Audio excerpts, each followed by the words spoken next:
Hello guys, तो हम लोग आए हैं वट सावित्री का व्रत करने और पूजा करने और पतियों की लंबी उम्र मांगने। यहाँ पे कहानी कह रही है गुड़िया वट सावित्री का, और सब औरतें अभी पूजन कर रही। हम लोग अभी इंतज़ार कर रहे हैं, वहाँ पे बहुत अभी भीड़ है। तो देखो जे लोग आई है चाची आ गई, पता नहीं कहाँ चली यही होगी खुशी। ये सब लोग बैठे हैं, सब लोग पूजा का इंतजार कर रहे हैं। किसी की पूजा हो गई, कोई अभी कर रहा, बहुत भीड़ है, वहाँ जगह कम है, तो सब लोग अभी इंतजार ही कर रहे हैं। हम लोग भी बैठे हुए हैं। पूजा हो गई? हाँ बिल्कुल हो गई, बहुत अच्छी पूजा हुई, बहुत अच्छा क्या करूँ पूजा? हाँ। पूजा में हमने सब कुछ चढ़ाया है। क्या क्या चढ़ाया? ये सब कुछ चढ़ाया है। देखो, जो बनता है बरगदा, मीठा, पुए वगैरह, हाँ। मठवाई वगैरह। और पति की लंबी उम्र, पति की लंबी उम्र मांगी। हाँ, बहुत लंबी उम्र मांगी।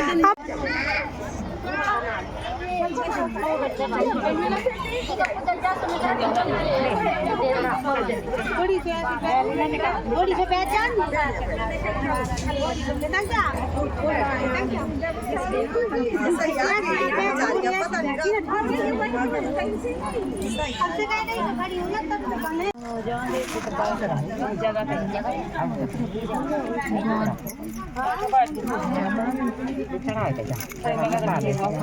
पहले बिंदी तो रख दो, हमने रख दी बिंदी, तुमने रख दी, तुम ले आएंगे तुम हल्दी में ले पाया। हल्दी में तो सिखाओ ना तो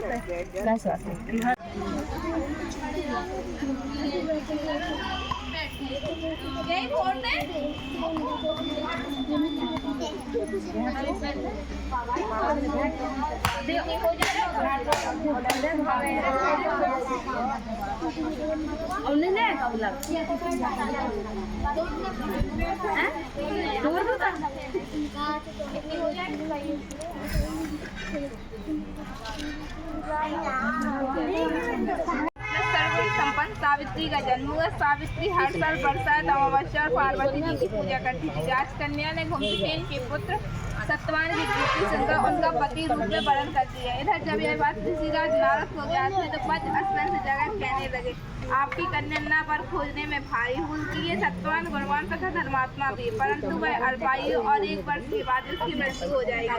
नारद की यह बात सुनते ही राजा अश्वपति का चेहरा व्यक्ति के साथ व्याह करना उचित नहीं है, इसलिए कोई अन्य वर चुन लो। इस पर सावित्री बोली, पिताजी आद्य कन्या अपना पति एक ही बार वर्ण करती है। राजा एक ही बार आज्ञा देते हैं और पंडित एक ही बार प्रतिज्ञा करते हैं तथा कन्यादान भी एक ही बार किया जाता है। अब चाहे जो हो, मैं सत्यवान को ही वर स्वरूप में स्वीकार करूंगी। सावित्री ने नारद से सत्यवान की मृत्यु का समय मालूम कर दिया। अंत में उन दोनों को पतिधर संसार में बांधा गया। वह ससुराल पहुंचते ही सास ससुर की सेवा में रात दिन रहने लगे। नारद का पति सावित्री को दिन प्रतिदिन अधीन करता रहा। जब पति की मृत्यु का दिन नजदीक आ गया तब 3 दिन से उपवास नहीं करता। नारद द्वारा पितरों का पूजन निश्चित तिथि पर पितरों का पूजन कर जब सत्यवान अपने समय पर लकड़ी काटने के लिए चला तो सावित्री ने सास ससुर की आज्ञा से चलने को तैयार हो गए। सत्यवान वन में पहुंचकर असहनीय पीड़ा होने लगी। वह व्याकुल हो गया और सावित्री अपना भविष्य समझ गई तथा अपनी जांघ पर सत्यवान को लेटा दिया। उसी समय दक्षिण दिशा से अत्यंत प्रभावशील महिषासुर यमराज को आते देखा। धर्मराज सत्यवान के जीव को जब लेकर चल दिए तो सावित्री भी उनके पीछे चल दी। पहले तो यमराज ने उसे देवी विधान सुनाया, परंतु उसकी निष्ठा देखकर वर मांगने को कहा। सावित्री बोली, मेरे सास ससुर वनवासी और अंधे हैं, आप उन्हें विधि प्रदान करें। यमराज ने कहा, ऐसा ही होगा, आप लौट जाओ। यमराज की बात सुनकर उसने कहा, भगवान मुझे अपने पति के पीछे चलने में कोई परेशानी नहीं, अनुगमन मेरा कर्तव्य है। फिर वर मांगने को कहा। सावित्री बोली, हमारे ससुर घुमसेन का राज्य छिन गया है, उसे वह पुनः प्राप्त कर ले तथा धर्म परायण हो। यमराज ने यह वर भी देकर लौट जाने को कहा, परंतु उसने पीछा न छोड़ा। अंत में यमराज को सत्यवान के प्राण छोड़ने पड़े। सावित्री को 100 पुत्र होने का वरदान भी देना पड़ा।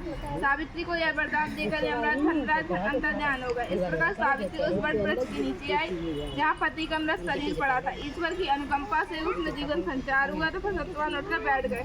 दोनों हर्ष से प्रेम लिंगन करके राजधानी की ओर गए तथा माता पिता को भी दिव्य ज्योति वाला पाया। इस प्रकार सावित्री सत्यवान चिरकाल राज्य सुख भोगते रहे। यह व्रत भागीन स्त्रियों को करना चाहिए।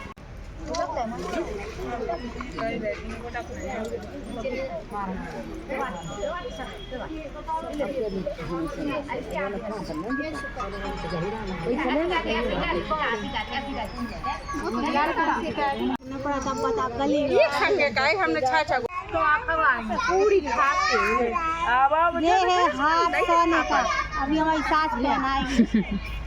लो मैं पहना दी। अम्मा नीचे ना पहना, तो बैठे की जगह नहीं है